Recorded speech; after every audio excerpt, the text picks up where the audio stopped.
सैयदना आले रसूल अहमदी पैदा हुए कब? 1209 हिजरी में, और आला हजरत 1272 हिजरी में पैदा हुए। अब देखो कि उम्र का कितना फर्क है। आले रसूल की जो तारीख़ विलादत है वो 1209 हिजरी है, और जो आप आला हजरत की जो तारीख़ विलादत है वो 1272 हिजरी है। और एक मनहूस मुतलक अशरफ अली थानवी की जो पैदाइश है वो 1280 हिजरी। यहां पर एक बात बताना चाहेंगे, तब उसका नाम हमने लिया। 1272 हिजरी में आला हजरत पैदा हो रहे हैं, और 1280 हिजरी में वो मनहूस पैदा हो रहा है। अच्छा, अब का बाद में बोलना लोगों ने क्या शुरू किया कि इन दोनों में जो लड़ाई है ना, वो लड़ाई आपसी लड़ाई है। ये दोनों साथ ही में मदरसे में पढ़ते थे, ये दोनों साथ में ही मदरसे में पढ़ते थे।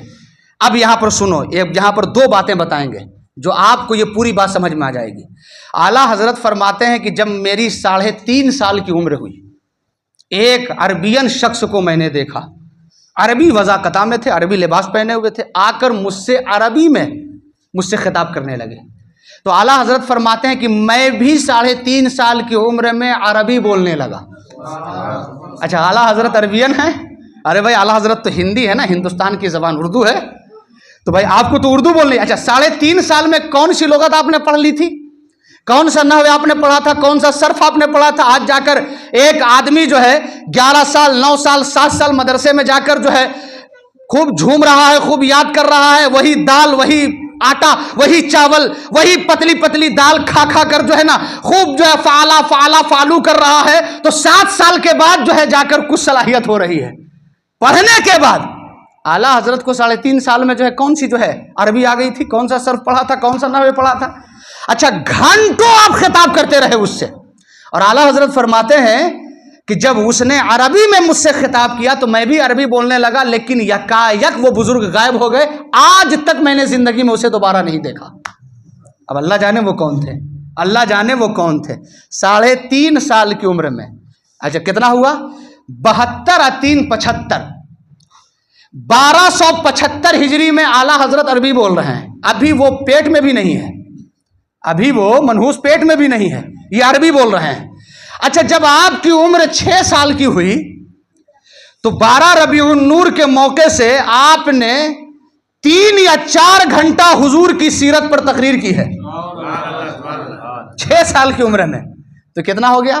72 और 6 78, 1278 हिजरी में आप तकरीर कर रहे हैं। 2 घंटा हुजूर की सीरत पर बोल रहे हैं 6 साल की उम्र में। जब आपकी 8 साल की उम्र हुई, अब वो मनहूस आया है मां के पेट में, तो हिदायतुन नहव की अरबी में आला हजरत शरह लिख रहे हैं।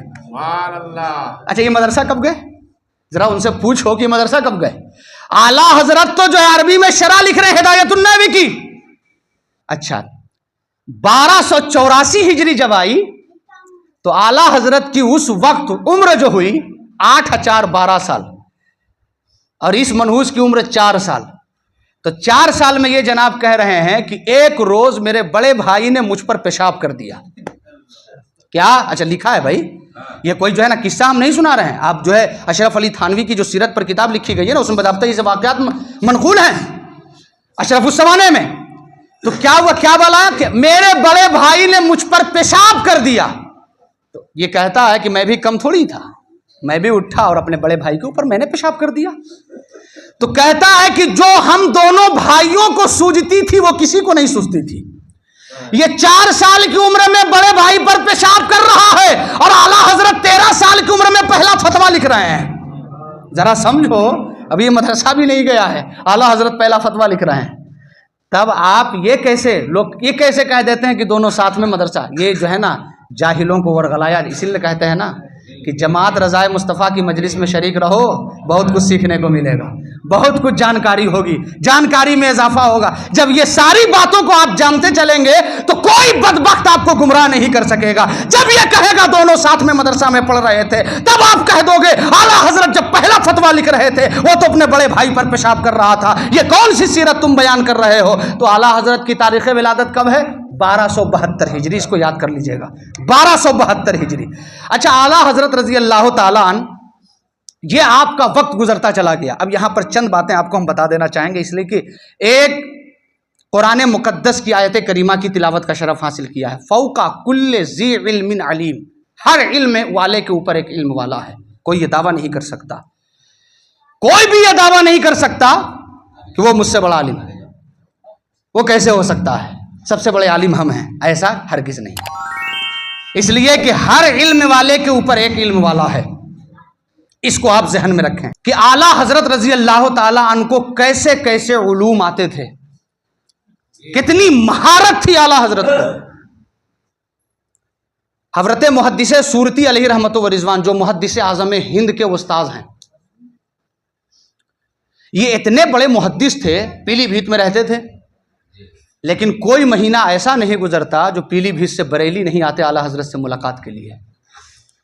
लेकिन आप जो थे मुहद्दिस सूरती, हजरत मौलाना फजलुर रहमान गंज मुरादाबादी के मुरीद थे और हजरत शाह अब्दुल अजीज मुहद्दिस दहलवी के शागिर्द थे। लेकिन सबसे ज्यादा जिक्र ना अपने उस्ताद का करते, ना अपने पीर का करते, आला हजरत का ज्यादा जिक्र करते।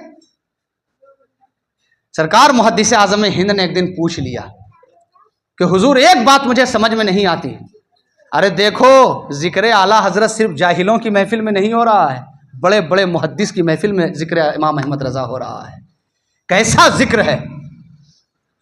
तो मुहद्दिस आज़म हिंद ने पूछा कि हुजूर ये बात समझ में नहीं आती, आप मुरीद किसी और के हैं, शागिर्द किसी और के हैं, लेकिन आला हजरत का जिक्र बहुत करते हैं।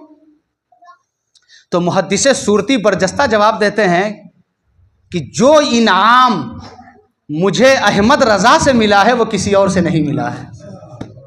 क्या? जो इनाम मुझे अहमद रजा से मिला है वो किसी और से नहीं। कहा कि वो कौन सा इनाम है? कहा मदीने वाले मुस्तफ़ा की मोहब्बत, मदीने वाले मुस्तफ़ा का इश्क, मदीने वाले मुस्तफ़ा का प्यार, जो इमाम अहमद रजा से मुझे मिला है, न फजलुर रहमान गंज मुरादाबादी से मिला है, न हजरत शाह अब्दुल अजीज मुहद्दिस दहलवी से मिला है।